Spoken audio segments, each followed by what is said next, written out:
Следователи выясняют обстоятельства смерти юноши, обнаруженного в Аймиконском районе Якутии. Ночью 5 декабря в 120 километрах от села Томтора Аймиконского района участковый обнаружил машину Toyota Chaser с поврежденным радиатором, в салоне которой находились двое молодых людей. К моменту обнаружения один из них скончался, второго юношу с признаками обморожения транспортировали в ближайшее медицинское учреждение – больницу Аймиконского района. Врачи диагностировали 18-летнему юноше отморожение всех конечностей 3 и 4 степени.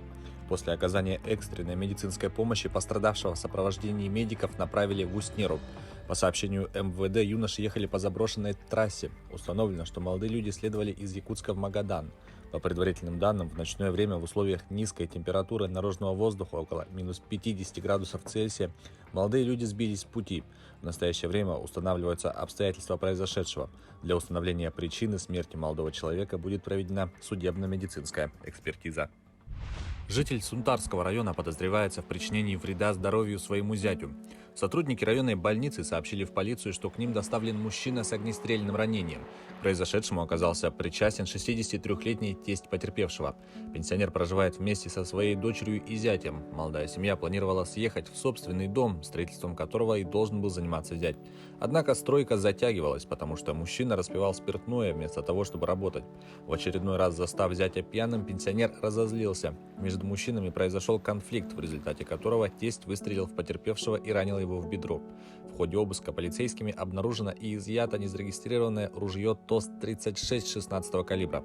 По словам подозреваемого, оружие ему досталось в наследство от отца. В его отношении возбудили уголовные дела за хулиганство и причинение вреда здоровью. Полицейские раскрыли хищение денег с банковской карты в Нерюнгри. Местная жительница сообщила, что в одном из магазинов города неизвестный совершил покупку на сумму более 3500 рублей, расплатившись ранее утерянной ее супругом банковской карте, пока она не была заблокирована.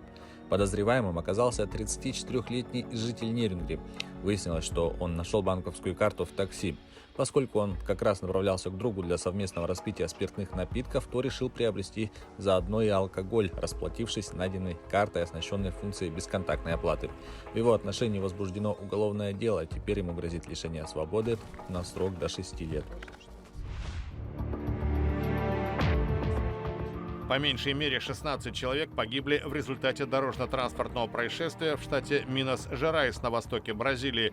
Пострадали более 20, они доставлены в больницы. Рейсовый автобус, на борту которого находились 40 пассажиров, рухнул с эстакады на железнодорожные пути с высоты 23 метров.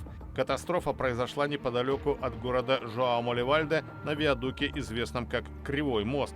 Расследование инцидента еще не завершено, но, по мнению спасателей и пожарных, прибывших на место крушения, причины, скорее всего, носят технический характер.